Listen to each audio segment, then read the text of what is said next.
ব্রহ্মলেখম মনসা নমামি নিত্যম ব্রহ্মলেখম চরণ কমলে তব চরণ কমলে তব মম কোটি শরণম মনসা নমামি নিত্যম ব্রহ্মলেখম মনসা নমামি নিত্যম ব্রহ্মলেখম অরূপ নামময় নিত্য সুধা মধুময় অরূপ নামময় নিত্য সুধা মধুময় সর্বঘটে ব্যাপক সর্বঘটে ব্যাপক যথা নীল গগনম মনসা নমামি নিত্যম ব্রহ্মলেখম মনসা নমামি নিত্যম ব্রহ্মলেখম জগজ্জন পালকম ভববন্ধমোচকম জগজ্জন পালকম ভববন্ধমোচকম সর্বজন নায়ক সর্বজন নায়ক দীনজন বান্ধবম মনসা নমামি নিত্যম ব্রহ্মলেখম মনসা নমামি নিত্যম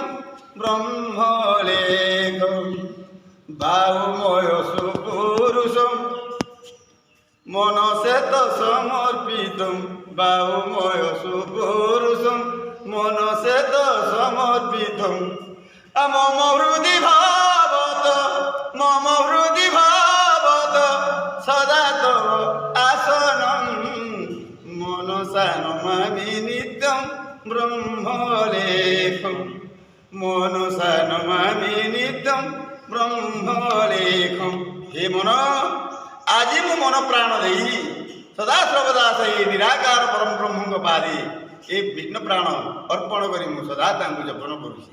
କିନ୍ତୁ ହେ ବ୍ରହ୍ମ ମହିମା ଆଜି ସୃଷ୍ଟିର ରକ୍ଷା ପାଇଁ ସାଧୁ ସନ୍ଥଜନ ଏବଂ ସାଧୁ ଭକ୍ତଗଣ ସମସ୍ତଙ୍କର ମଙ୍ଗଳ ପାଇଁ ପୃଥିବୀର ରକ୍ଷା ପାଇଁ ସଂସାର ମଙ୍ଗଳ ପାଇଁ ଆଜି ମୁଁ ଧ୍ୟାନ କରି ହେ ପ୍ରଭୁ ଏହି ମନ ପ୍ରାଣ ବ୍ରହ୍ମ ମହିମା ପାଦରେ ଅର୍ପଣ କରିଛି।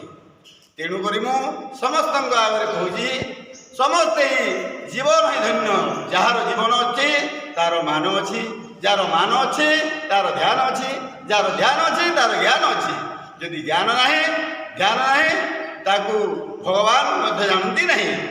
ଯେ କୃଷ୍ଣ କହନ୍ତି ହେ ଭଗବାନ ତୁମେ କାହିଁକି ସମସ୍ତଙ୍କ ଘଟରେ ତ ପୁରୀ ଅଛ କିନ୍ତୁ କାହିଁକି ଅଥବା ଅନ୍ୟାୟ ନ୍ୟାୟରେ ଧାରଣ କରି ସମସ୍ତଙ୍କୁ ଏପରି ସାହାରା କରୁଛ ନାଇଁ ଭଗବାନ କହିଲେ ହେ ପ୍ରଭୁ କୃଷ୍ଣ କହିଲେ ହେ ଅର୍ଜୁନ ମୁଁ ତତେ କହୁଛି ଯେ ଯେ ନୀତି ପ୍ରତି ମୋ ନାମ ଜପନ କରେ ତା ଶରୀର ମଧ୍ୟରେ ମୁଁ ସଦାବେଳେ ବାସ କରିଥାଏ କିନ୍ତୁ ସେ ମୋର ଭକ୍ତ ଅଟେ ସେ ମୋର ଜୀବନ ଅଟେ ସେ ମୋର ପ୍ରାଣ ଅଟେ।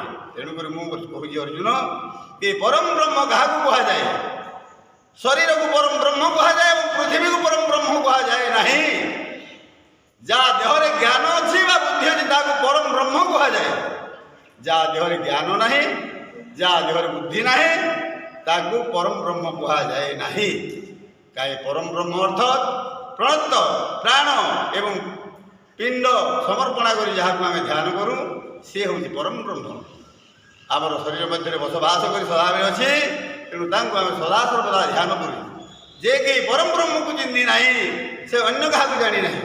ଯିଏକି ସୃଷ୍ଟିର ମାଲିକଟେ ଯିଏକି ସୃଷ୍ଟିର କର୍ତ୍ତା ଅଟେ ଏ ଧାରା ପୃଷ୍ଠକୁ ଯିଏକି ପରିଚାଳକ ଅଟେ ତାର ଯଦି ଆମେ ଶରଣାଗତ ନେଇ ତାକୁ ଯଦି ଆମେ ଧ୍ୟାନ କରୁ ତାହେଲେ ସଦାବେଳେ ସଦା ସର୍ବଦା ମଙ୍ଗଳ କାମନାରେ ଥାଏ।